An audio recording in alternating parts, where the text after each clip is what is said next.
paranormal. It surrounds us. It's everywhere. Tonight, you will hear from the people who live and work within these highly active locations, all in the efforts to discover America's most haunted. With your host, ghost hunter and author, Dan Terry.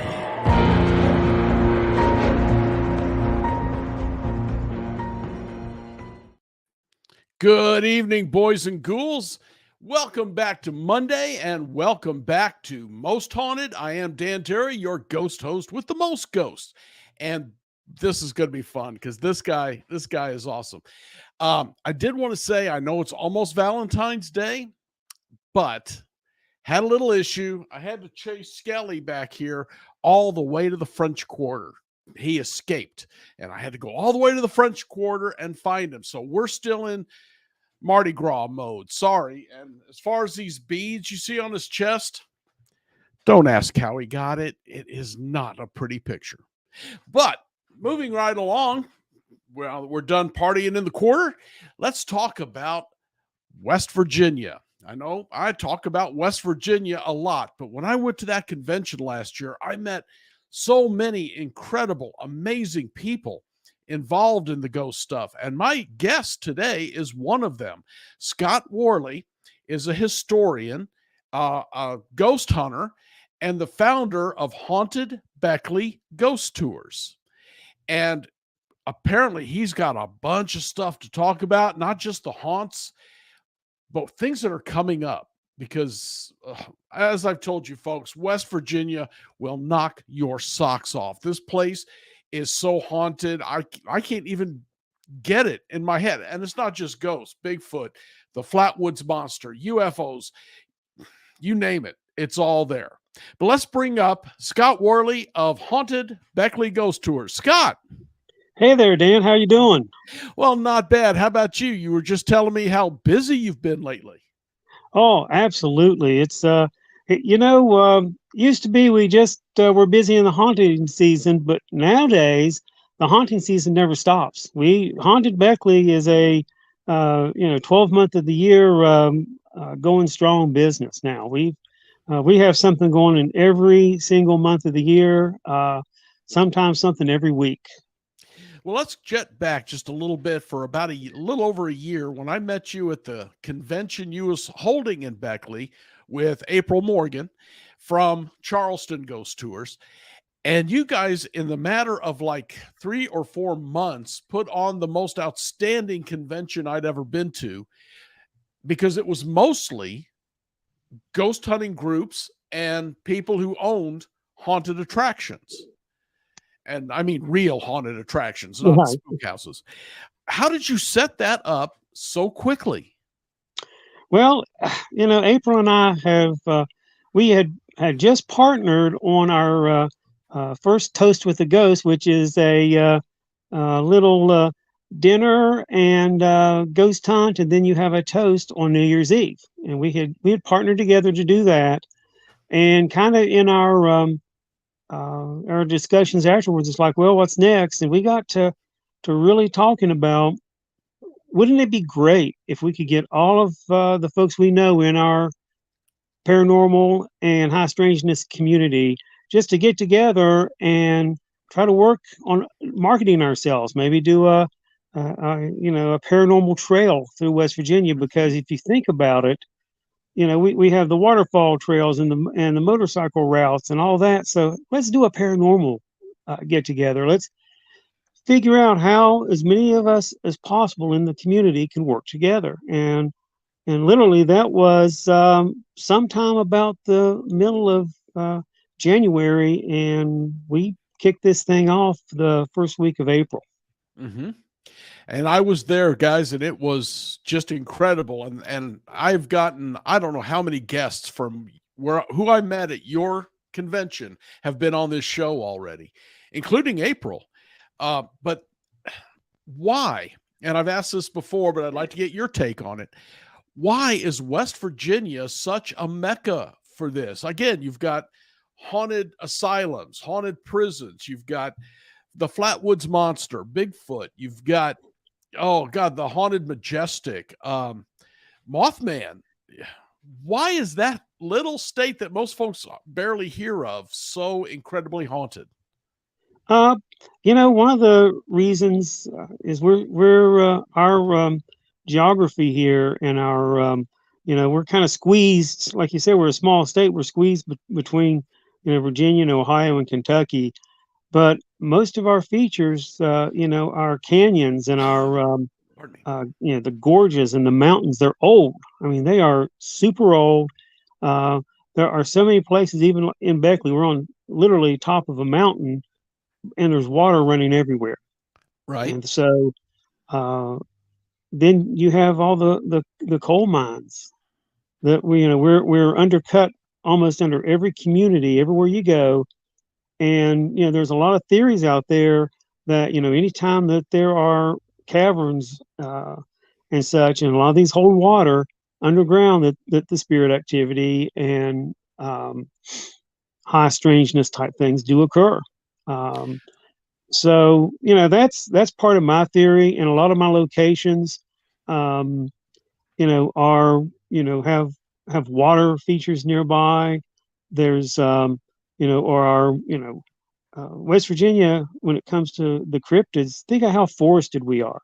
Yes. I mean, literally, we are probably on east of the Mississippi, one of the most forested areas, where you can be in a town like Beckley, but look around and you don't see anything else except for forest. Mm-hmm. And so we've got that going for us.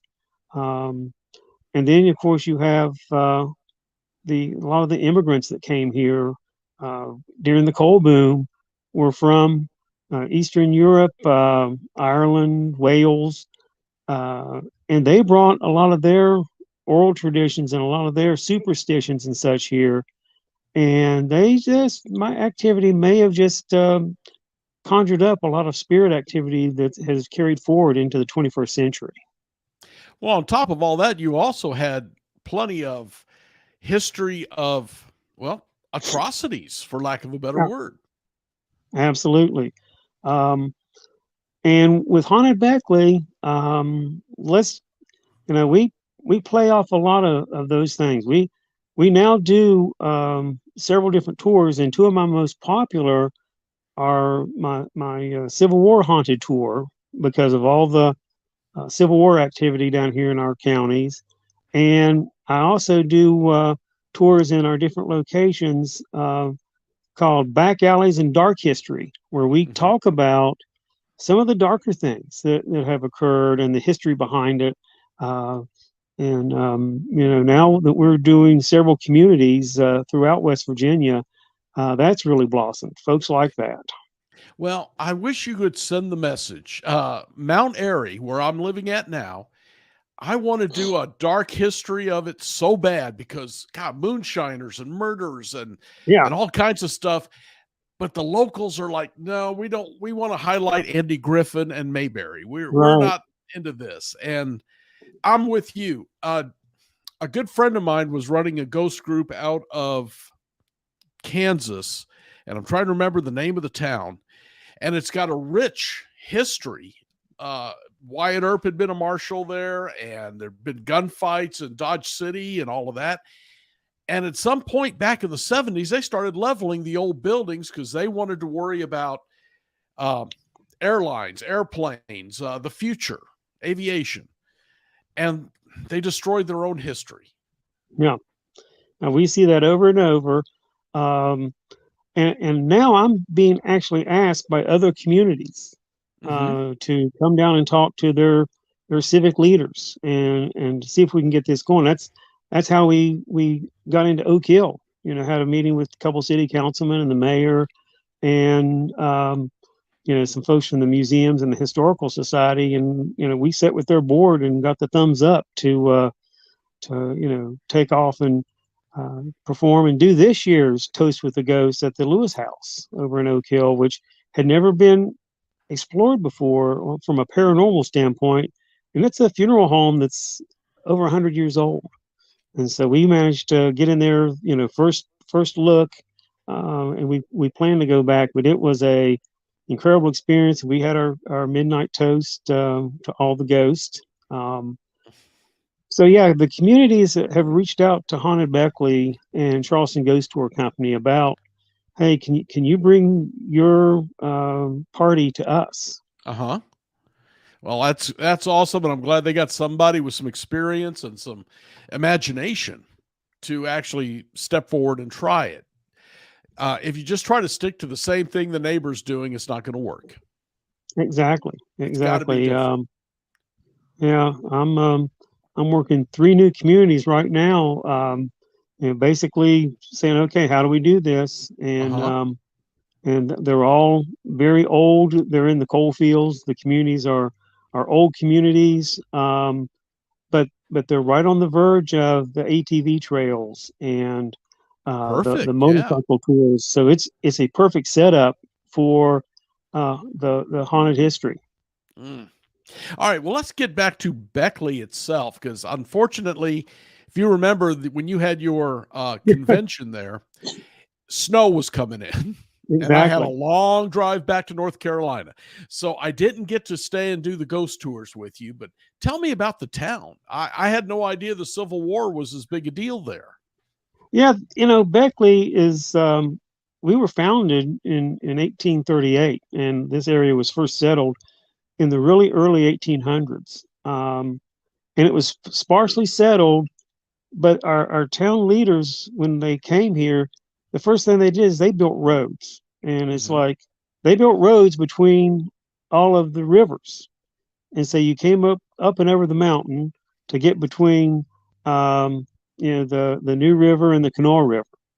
And so we had these turnpikes that crisscrossed. Well, bring forward the Civil War. And imagine, gee, you have these 2 major armies moving in and out of Western Virginia, Mm-hmm. and the Union troops coming from Ohio. And where do they have to go through? Beckley. So, it started off, of course, we're in the South. We were a staunchly Confederate location. And until the 23rd Ohio Volunteer Infantry came to town and they occupied the city for the duration of the war.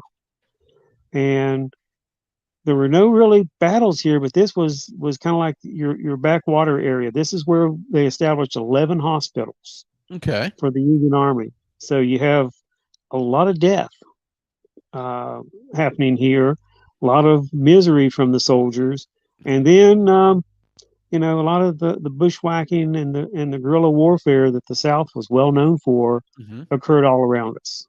And so a lot of our hauntings go back to those occurrences there. Um, and what helps us, myself as a historian, I've been able to dig a little deeper and come up with things that help us as we're doing our investigations and our tours. One example, some of the hospitals here actually have record of all the soldiers who died there in the I am hospital. I'm shocked. That's something we don't find in Missouri and in the South is records. Right. Yeah, we were very fortunate that the the Union Army was really mean to the town here by the time they pulled out, but somebody had the forethought to um, pull the town records and take them somewhere for safety. Mm-hmm. And so we have all those. But our biggest source, believe it or not, comes from diaries. And some of the folks here in town, some of the nurses in the hospitals kept diaries. And we have a diary from a young girl um, who basically it was daily life, what it was like to live here during an occupation. Uh-huh. And so we can mine that history. But my best source is Lieutenant Colonel Rutherford B. Hayes, who would be a future president. He was the commander of the regiment that was holding the town, and he journaled and diaried every day. And so we can really follow all the troop movements. And a lot of times in his journals, he would call out the soldiers that died and where they were when they died. Um, Wow. so this has given us a great resource to be able to use. we do use it. We'll call out names, or we know there were a lot of German troops stationed here. We'll play German drinking songs and see if we can stir up things, and it does work. That sounds like fun. So what have you gotten? What kind of evidence have you seen?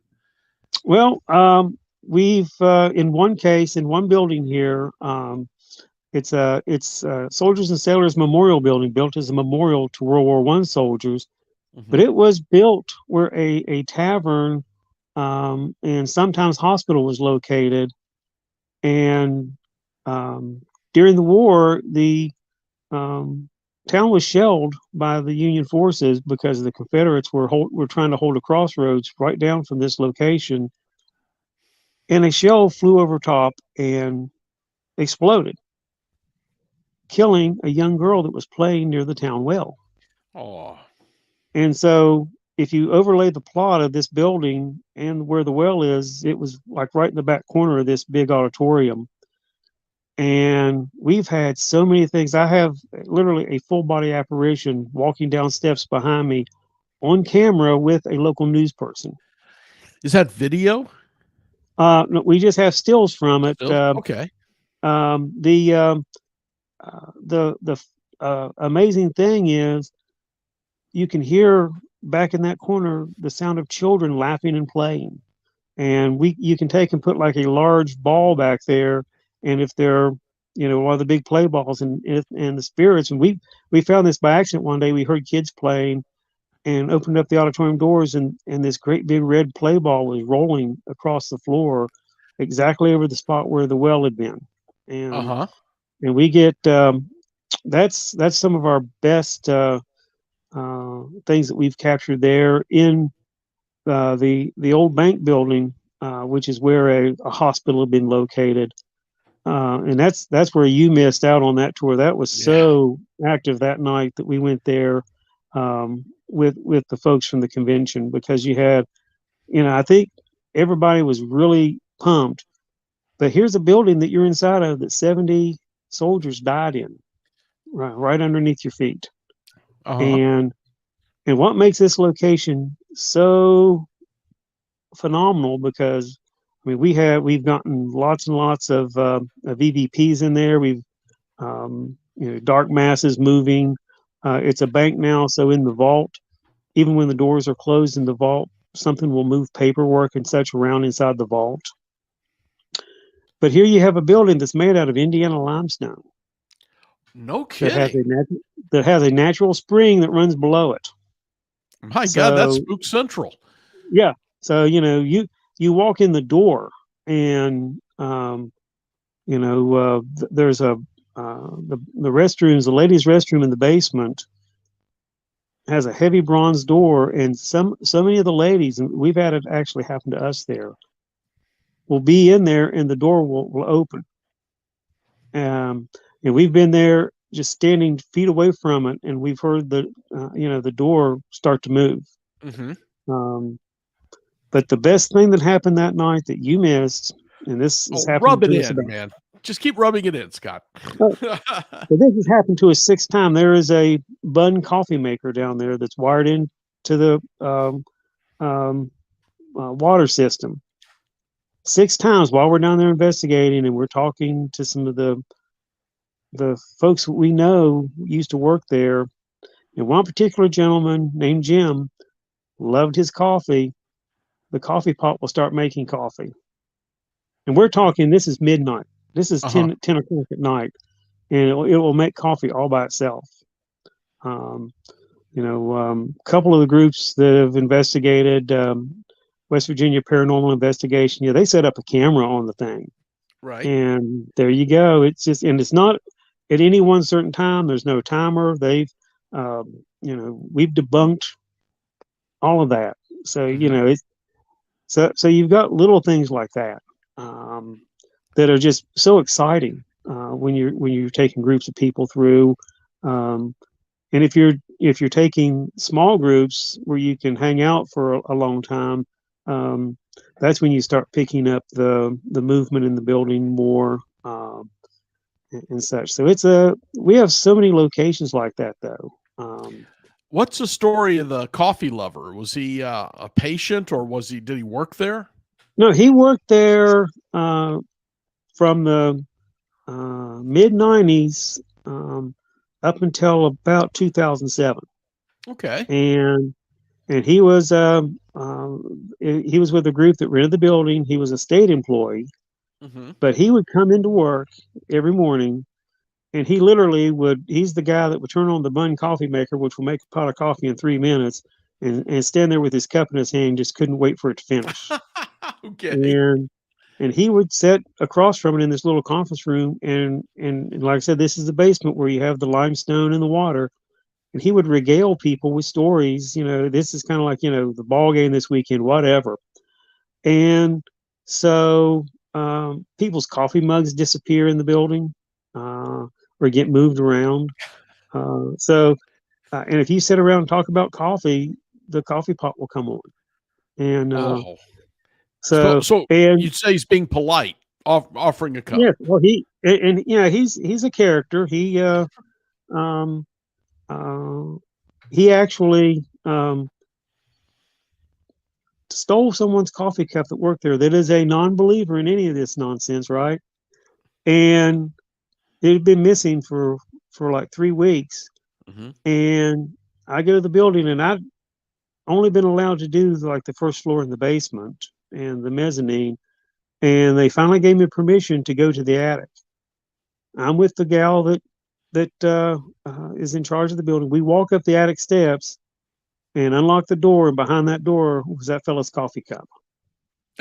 So they hadn't been up there in some time either. No, no, you could see that there was no prints in the dust in the floor, Hmm. and so there sat his coffee mug, and that was and it's still there because we were going to give it back to the fellow, and he said, "No, don't want that anymore." Yeah, But I don't believe so. yeah, I don't. None of this is happening, but something. Uh, my coffee mug, teleported 3 stories up in a stone building. And I don't want it back now.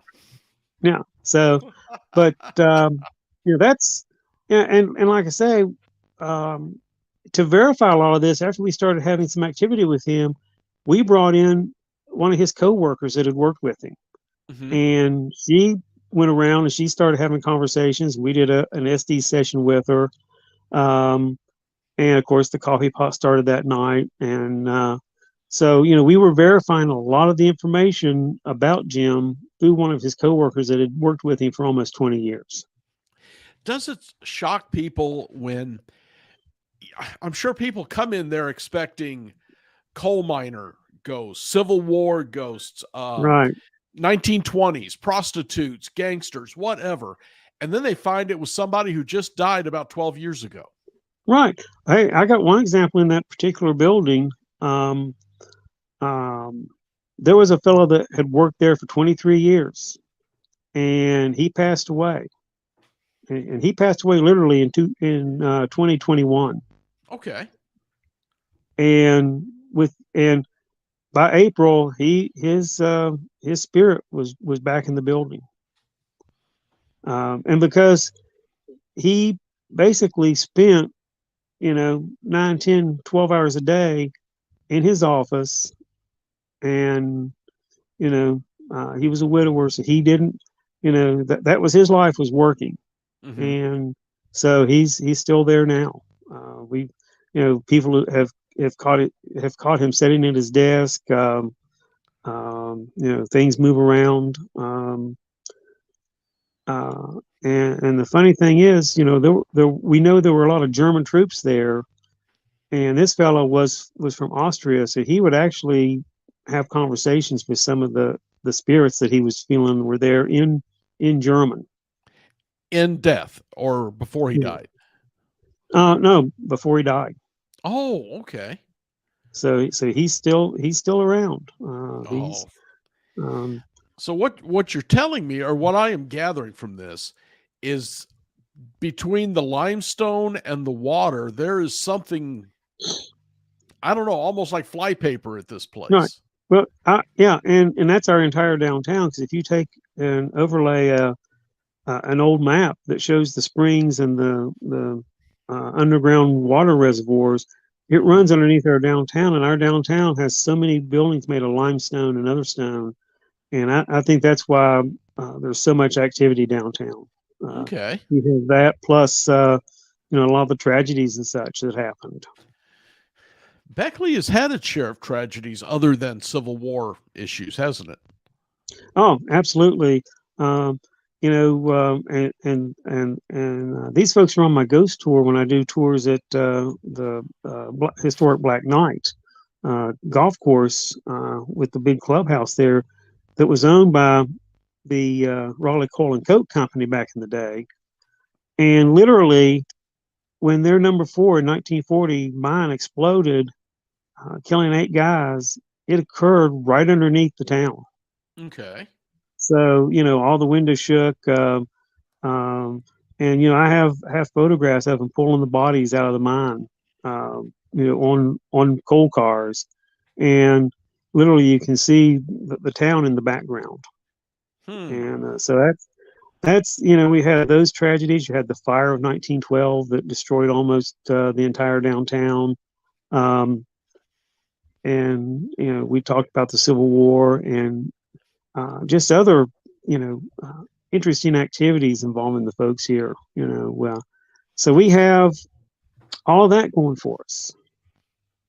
When, well, ever since I got back from Beckley, I have bragged you guys up because of the outstanding job you did, and you just told us you're about to do it again, right? Yeah, we're going to kick off the second paranormal tourism convention. Uh, we've moved it up a little bit to avoid snow. So we're going to do it May 12th and 13th, and we're going to do it in Oak Hill, which is about 15-20 miles from Beckley. And what kind Um, of history does Oak Hill have? well, there again, it has a lot of coal mine history. Um, a little bit of Civil War because there again, the same road that went through Beckley went through there. So you Mhm. have it. Um, and it has had its share of tragedies. The Sauter family was right over the hill. The Mad Butcher, where we're going to have the convention, is actually right beside where one of the Mad Butcher supposed disappearances happened. Okay, now Um, we're gonna have to hear about the Mad Butcher. I have no idea who this is. well, the Mad Butcher, I've done a lot of podcasts with folks. He's an episode all of himself, but uh, basically in the early '60s in Oak Hill, men and especially uh, um, younger men started disappearing, and they would find two of them. They would find the bodies um, alongside a mountain road going down Golly Mountain, dismembered. Mm. Uh, and that happened at least twice. But then we have all these other disappearances um, of the same stories. It's a fella who may have been walking home downtown. Everybody walked back there and hitchhiked. Hmm. So he might have been walking, from a place where he ate up to his apartment, or from a grocery store in a corner back to his house, and just never be seen again. Um, and the amazing thing is there was a business there called the 4 Minute Lunch, Okay. and two of the victims, that was the last place that they had ever been seen, is eating at the 4 Minute Lunch, and they would leave, and you find their body hacked up down in a duffel bag, or spread out over the side of a hill. Hmm. And so this went on for about 3 years, and of course the case was never solved. um, Oh, and we have a lot of theories about who may have done it. The son of a local prominent family and such. But it's a great long story because um, the tale is that there were about 8 victims, but we've only been able to really pinpoint 3 that we could actually say were Mad Butcher victims. Everybody else just had tragedy strike; they disappeared and were found dead later at the same okay. time. But it's here again, though. We're taking the tour and walking the steps that the Mad Butcher and his victims walked. And is Um, there any paranormal activity that you know of related to this Mad Butcher? um, we're getting ready to launch an investigation in the building, which coincidentally, one of the victims actually lived in the apartment upstairs of the building we're going to be working in. Okay. Um, but the convention itself is going to be held in an old high school that was built in the early 1900s. So it's well T- over 100 years old. I've been in Um, several haunted schools. Any idea why yeah. schools are haunted? Well, you got to think about it. You've got all of us students who spent 7 8 hours a day there, and what kind of memories did we have from school, right? Pretty So think positive about it. generally. Well, a lot of positive. Yeah. So wouldn't you want to go back to places where you may have had the best time of your life if you were Hmm. going to, reappear in a spirit form? Um, Now we know that there were a couple of incidents after the school closed where there were death that occurred there violently. Hmm. Um, because it was empty for quite a while before the group that has it now took it over. But it's going to give us such a big palette to work with for the convention because we're going to have an old gym where we can lay out exhibits. We have an auditorium for you speakers, which is going to Hmm. be so exciting. Um, and then on the top floor, it's pretty much as it was during when the students were there. And the building's never been properly investigated by a team. But I went up there with just a couple of folks just to kind of get the lay of the land and do what I call just getting a baseline for what Hmm. might be, if there's EVP activity or whatever, and using a spirit box and a voice recorder with a headphone. Just walking down the hall past the lockers, you would hear names being called at you and people chattering all about. So we're real excited to get folks in there and especially the professionals and the Hmm. paraprofessional folks see what they can come up with. Oh yeah. This sounds incredible. I am going to have to plan to stay a couple days this Yeah, time. and you know, I really I have to always emphasize that this is not your typical con. This isn't, and you were there, so it's not like Yes. you have all these guys, just hawking their wares or they're talking about how great their groups is. This is made so that the groups can get together and figure out how to work together. Hmm. We want to build that community, and because it's the tourism conference, we actually had a couple of the visitors bureaus locally that came and participated and stayed for several hours, meeting up and trying to make contact with these folks to say, hey, let's see if we can make something happen here as far as bringing groups in. And I know for me personally, because they were there last year, I did something that um, I was almost shocked when it started happening. I started doing bus tours. People would come here, a group of 33 from Ohio, uh, a a group of 25 from Gettysburg, PA, Wow. and another group from Michigan. They came here, and as they were going through, this area and staying, between locations, they decided to come on a ghost tour with me. Hmm. um, you know, and so that's pretty interesting. And one of the groups, made their decision to stop in Beckley overnight because we had the ghost tour. Right. So that's a good example of how if we work together, somebody could say, be in Parkersburg one day, Beckley the next, Hmm. move on to another location, to Sutton or where have you, Right. and just hey, like I said, we have our waterfall tours and our all the other recreational tours. Let's have some paranormal touring. Well, Scott, I've been in this since the late 70s. And I've run ghost tours through Missouri. I've helped out with them in Kansas, always for charity, but my thing's always been writing. But I've been through Kansas, Arkansas, Illinois, Missouri, and I have never seen groups work together the way they do in West Virginia.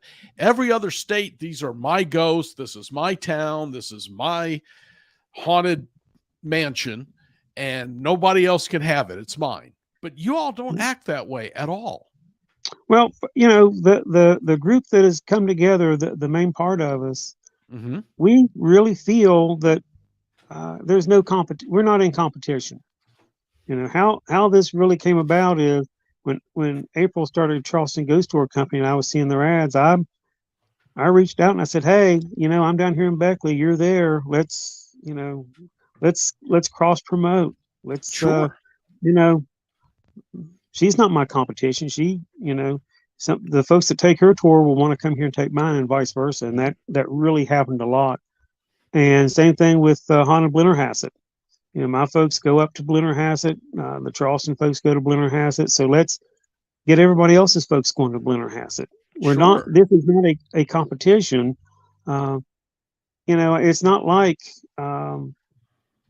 the people that want to do this, they're not just going to, well, I'm just going to, go to Trans-Allegheny and I'm not going to go anywhere else. They want to do it all.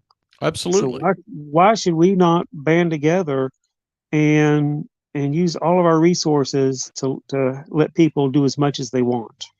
Well, it's not just even the haunted attractions like you have and April and the Majestic and the Blennerhassett, but in other areas, excuse me, I'm sorry, in other areas, the ghost hunting groups fight among themselves. Oh, absolutely.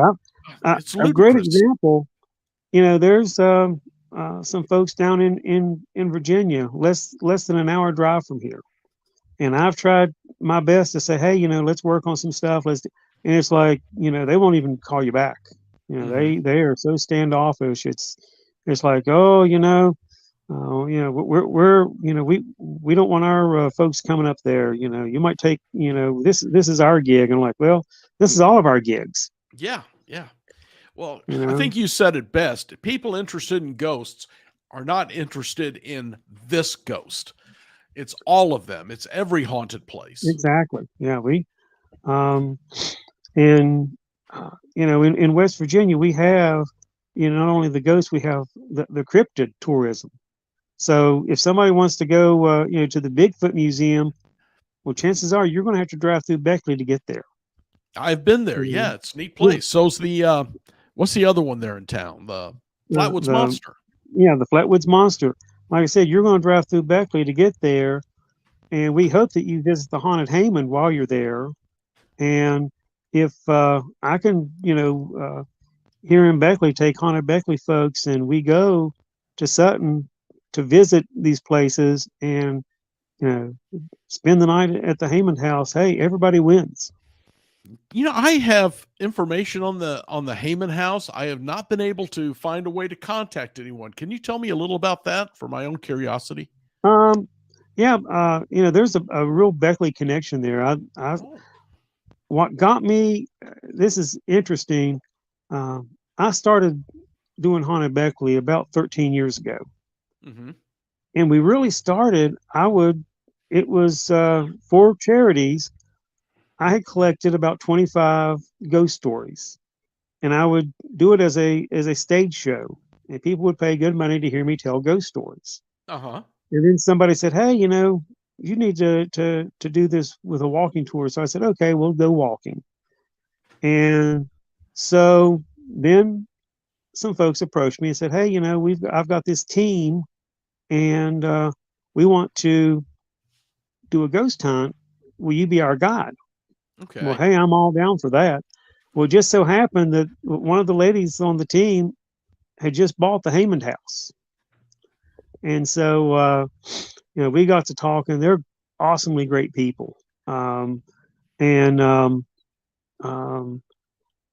if you reach out to them, just reach out to Kim. Just address it to Kim and see if he will get back to you. They were at the convention. And I missed that. Okay. Yeah. They had folks there. And the wonderful thing is every penny that they make off this, they're putting back into restoring the building. So that is, I'm a historic preservationist and you know, architectural historian. And so, anytime somebody's doing that, and as you'll remember, one of our guest speakers at the convention was somebody who's talked about paranormal and tourism, how the two Yes. work together. Oh, she was And good. Yeah. yeah, so we've got a lot of momentum now going into this next convention, and it's going to be bigger and better. We've what started off as myself and April and another acquaintance of mine, uh, Mandy Riston, who has Appalachian Queen Consulting, which is a public relations and consulting firm here. She jumped on board day one. She Hmm. saw our post that said, "Hey, anybody want to help with this?" And day one, she jumped on board and said, "I'm all in." Okay. So it started off three of us. Now we've kind of expanded our base team because we realize we have to. Well, you've So got we've got Austin with the yeah, Mountaineer Paranormal, yeah, and I like him. He's a good kid. yeah. Does We good have work. Amber from Amber's Paraworld. She's definitely on board with us. She's helping to Mhm. plan. Uh, And that's one of the things that we do that a lot of places that have cons don't do. We really want to reach out to folks that are, in the metaphysical community. We have Mhm. a lot of readers and tarot cards and um, psychics and mediums, and they tell me that at a lot of these things, they'll only invite one or two. They won't have, five or six. Well, it's the same thing. Those guys aren't in competition with each other. They Mhm. share the same clients a lot of times. It's, folks that want to have readings, they they will have their favorite, but they're still wanting to, meet other folks in that Oh community. yeah, sure. So we've made a big effort to reach out to those folks. This year we're making a bigger effort. Last year we had two um, high strangeness podcasters with us, and this year we're going to have a lot more. So we're Mhm. hoping to have, because there again, a lot of your podcasters are, this is mine and I don't want to share. But a Yeah. lot of the more successful ones, they want to invite. If I'm on one show, I'll be on the other show. Mhm. You know, and so that's something else we're reaching out to, is making sure that those folks aren't left out in the cold. Particularly, so many of the times, the cold case ones or the crime podcasts and the paranormal cross over so often. Oh yeah. Yes. Um, and when we do the historic Black Knight tours, well, it started off thinking about an unsolved crime from 1947. Uh-huh. Two folks, a socialite and her lover, that they were having an affair on each other's marriages. Well, they were murdered on a lover's lane at the country club at that time, Okay. and it's never been solved. And their spirits are seen there over and over and over again. Oh, Um, Another outside or spirit, but outside and inside. okay. Um, and another tidbit that a lot of people don't know, that a young lady named Beverly Salmons was from Beckley, and she was well known with a wonderful singing voice. She sang at all your local events and weddings and such. Well, she was the 10th victim of the Boston Strangler.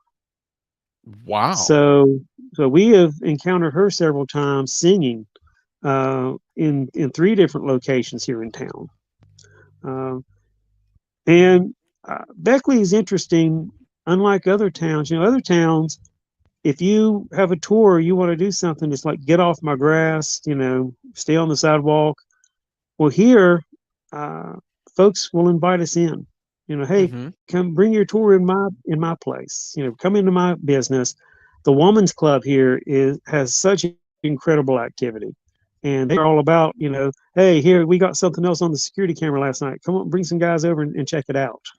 That's Um, awesome. and and you don't find that in Charleston and other places. No, We nowhere. started Well, doing, seldom. you know, no, very seldom. Usually it has to Hmm. be a place that is, run by folks that are into the paranormal.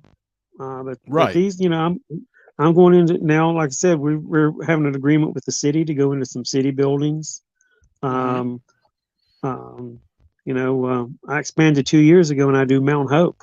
And the folks in the town have invited me into their homes to bring strangers in, bring 20 strangers into their home to while in the middle of a tour, and restaurants will open up and say, hey, bring your folks in here. And um, you know the mayor of Mount Hope comes out, and if he's able to, and literally greets every tour I bring to town. That is absolutely incredible. um, so it's uh, there's something special in southern West Virginia. I mean, the hospitality is a little different, unlike other parts of the state, but we also have people want to welcome visitors here. And that may be because we've got Beckley is 20 minutes from a ski resort and 20 minutes from whitewater rafting and all the biking and everything that happens in the gorge. So we're positioned perfectly between folks that are used to attracting out of town folks for tourism. And so I think that has a little bit to do why they're a little more welcoming to us when we knock on their door and say, hey, I hear you have a ghost. You mind if we come in? Okay, Scott, in the last few minutes I want to just run through a couple of things here. Tell us about Toast with a Ghost. Is that every New Year's? Every New Year's. When I say April and I started it, we try to pick a different location every year, and we usually have anywhere between 25 and 30 people, obviously mostly couples, Hmm. and we find a location that we can have a party with BYOB, and we lay out the food, and we'll tell stories. I'll tell local lore, and stories of the ghost where we're located, and then we break out into teams, and usually these are big multi-level buildings. We'll do our paranormal investigations. Okay. Everybody gets kind of rotating through. We'll do that for about 3 hours, and at midnight we all gather. This year we gathered in a big ballroom with a beautiful ballroom with art exhibit, and raised our glasses, uh, both to toasting the new year and thanking the spirits there for having us. Hmm. Um, and we do our along that same vein, we do the dining with the departed. That was my next one. Go ahead. And so this is something I started with just Haunted Beckley here at at the historic Black Knight, and we would do a meal, and I would get up and tell stories about that location and the nearby ghost stories and history, a lot of history, because I'm a historian. So everything I do, I plug the history behind it. Well, I without very rarely, history, it's a campfire tale. yeah. And so I won't a lot of stories I won't tell unless I know some of the history behind it. Okay, Hmm. so I'll tell the stories, and after we consume a meal, um, we'll go in out through the facility and outside wherever we are, and we'll break into teams with guides, and we'll go out into the place and investigate. Hmm. And now we've taken it. April and I have taken it to Charleston. So we did Food Among the Flowers there. We did the same thing.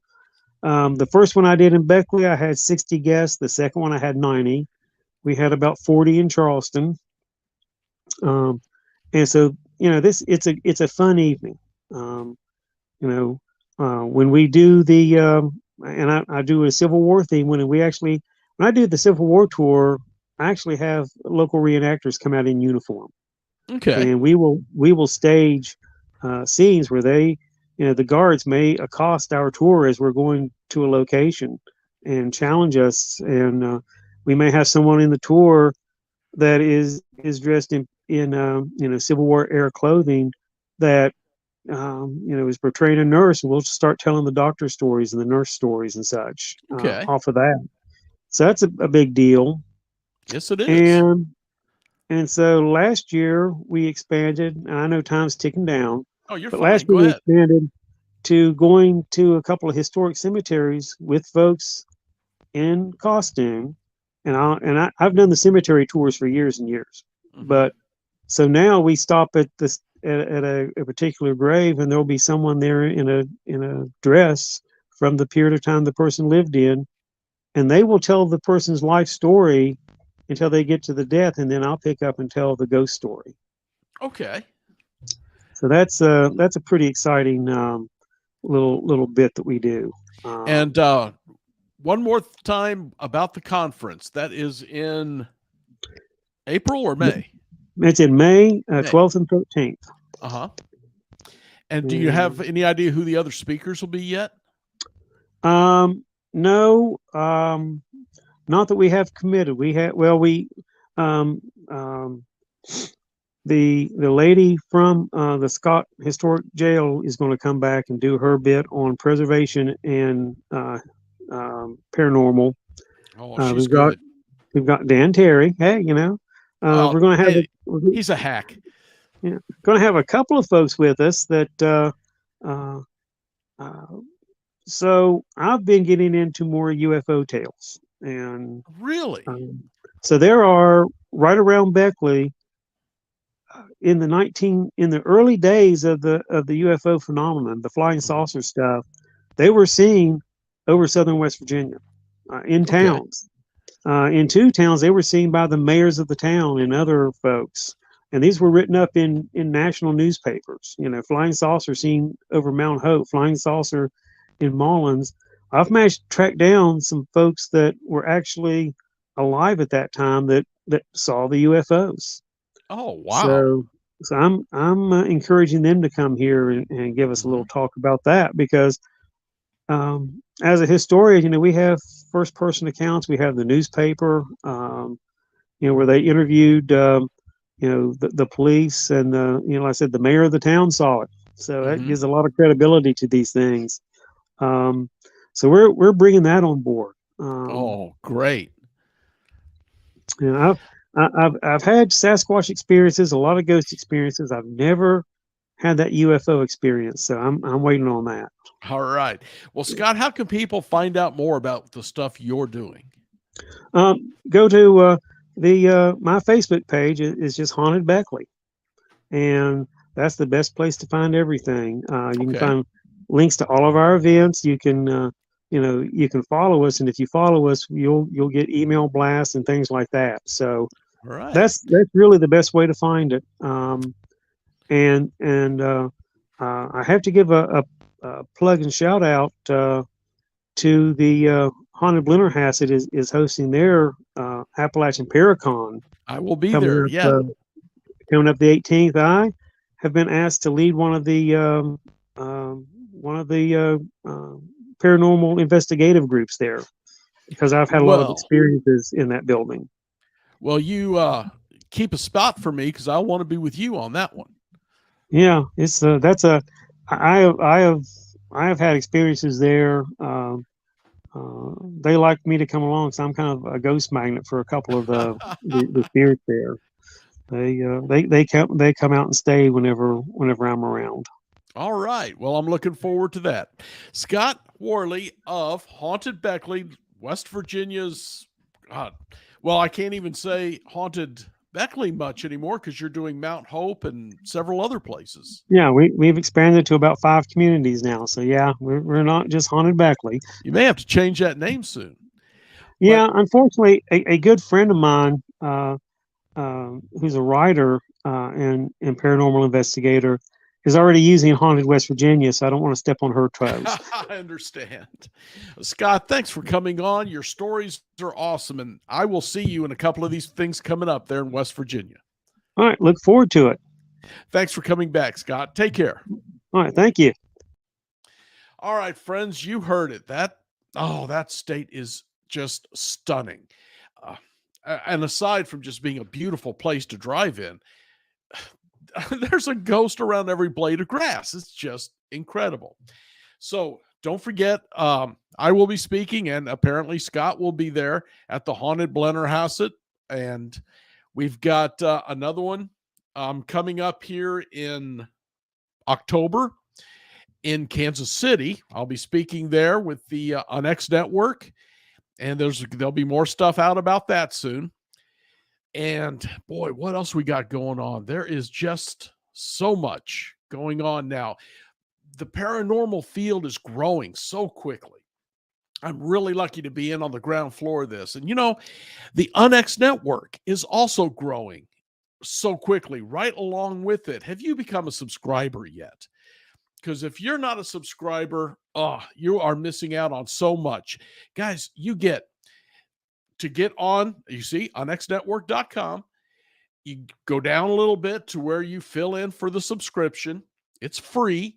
You get the monthly UNX newsletter. You get access to the X blog, and that blog has been busy lately.